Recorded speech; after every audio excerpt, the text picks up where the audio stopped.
հարգելի գործընկերներ, քննչական կոմիտեն այս նախագծի մասով եւս տվել է դրական կարծիք, առաջ տվել դրական կարծիք։ Խնդիրը կայանում է նրանում, որ տեսեք տարիների ընթացքում, ինչպես իմ գործընկերները նշեցին, վիճակագրությունը գնալով ավելի վատանում է ներգրավվածության մասով, զորահավաքների ժամանակ եւ նաեւ վարժական հավաքների, եւ այստեղ խնդիրը որն է, տեսեք, նշվեց, որ քիչ գործեր են դատարան գնում։ Ես թույլ տվեք պրակտիկան, շատ կարճ ներկայացնեմ, ինչպես է տեղի ունենում այս ամբողջը։ Տեսեք, նշված է անցկացվող վարժական հավաքից խուսափելը կամ պարտադիր զինվորական կամ այլ ընտրանքային ծառայության հայտարարված զորակոչից խուսափելը։ Մենք քրեական գործիքնության ընթացքում խնդիր ենք ունենում մեր առջև դրված հիմնավորել, ապացուցել, որ անձը խուսափել է։ Նախ, մինչ այդ, մենք պետք է նախ եւ առաջ պարզենք, արդյոք անձը ենթակա է զորակոչման թե ոչ, կամ վարժական հավաքի թե ոչ։ Դա մի ամբողջ process է, որը իրենց ենթադրում է նաև բժշկական գործընթացներ, ռազմաբժշկական հանձնաժողովի փորձաքննություն եւ այլն, որոշ դեպքերում կրկնակի փորձաքննություն, որոշ դեպքերում ռազմաբժշկական հանձնաժողովի կողմից տարբեր հետազոտությունների ուղարկում եւ ինքը բավականին երկար ձգվող process է իրենից ենթադրում, որի շրջանակներում մենք փորձում ենք մի քանի հարցերի պատասխանել։ Ամենաառաջինը, անձը ի սկզբանե ենթակա է արդյոք զորակոչման կամ վարժական հավաքի թե ոչ։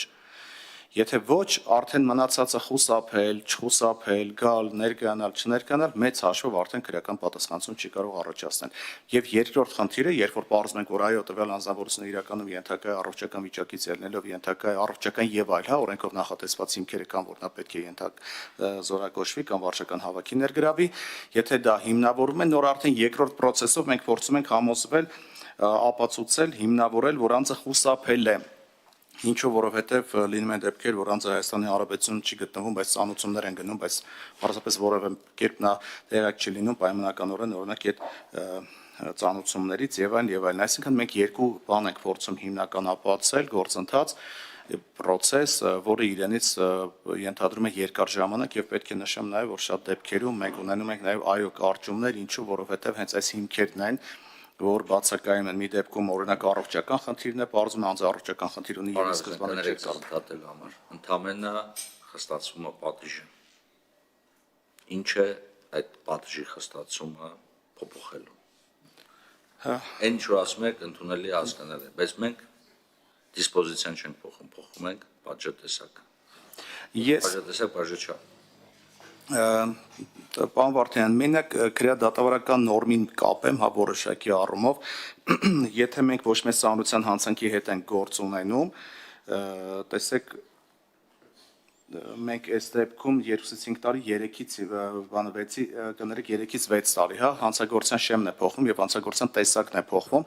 Մենք իմ նկարագրած երկարաժամկետ այդ process-ով պայմանավորված, պարոն Վարդանյան, քեշեք, մենք քրեական դատավարության օրենսգրքի նախագիծը դեռ քննարկելու ժամանակ քրեական հետապնդման ժամկետների վրա անդադ կանգ էինք առնում, որ ունենում ենք որոշակի հանցատեսակներ, որոնց բացահայտումը պարզապես քրեական հետապնդման այդ օրենքով նախատեսված ժամկետների մեջ ֆիզիկապես հնարավոր չէ տեղավորվել։ Սա այդ դեպքերից է։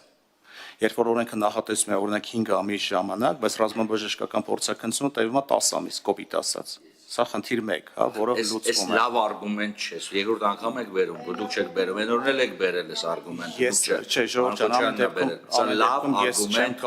չեմ կարող չասել։ Խնդիրը, որտեվ սրա լուծումը դատաբժշկական փորձաքննության ժամկետների սեղմումն է, ոչ թե քրեական պատիժը խստացնելն է։ Ճիշտ մեզ հասկացեք։ Ես ընդունում եմ, բայց սրան զուգահեռ մի քանի պատճառ փաստարկ բնականաբար դրա մասին չէի կարող չխոսել, որովհետև պրակտիկայում մեր մոտ հանդիպող խնդիրը դա էր, իսկ ինչ վերաբերում է սանկցիաների խստացմանը, բանակի ներգրավում եւ գնալով, տեսեք, վիճակագրությունն էլ խոսում էր այն մասին, որ խուսափողների թիվը գնալով ավելանում է։ Ճիշտ է, Ժողովուրդ ջան, մենք կարող ենք ասել, եկեք ախր պատժի խստացումը դա դեռ միջոց չի հանցագործության կանխարգելման համար, ընդունում եմ, այո։ Պատժի խստացումը դեռ հանցագործության կանխարգելում չի, պատժի անխուսափելիությունն է պատասխանատվության անխուսափելիություն ավելի շատ բերում, կանխում բերում կներեք, բայց տարբեր գործոնների հանրագումար բերում է ի վերջո որոշակի արդյունքի։ Հիմա պատժի խստացումը իր հերթին, չգիտեմ, սոցիալական գովազդները իր հերթին, պաշտպանության նախարարության լրացուցիչ միջոցառումները իրենց հերթին, քննիչների ավելի առարկա աշխատանքը իրենց հերթին, ռազմական ոստիկանության աշխատանքը իր հերթին, ամեն մեկը իր հերթին բերելու է իր դրական արդյունքը եւ այստեղ ցույց պատժի խստացումն էլ կարծում եմ պայմանավորված է լրացուցիչ գործոն կարող է հանդիսանալ վիճակը բարելավելու համար։ Շնորհակալ եմ։ Շնորհակալություն, պարոն Այվազյան, խնդրեմ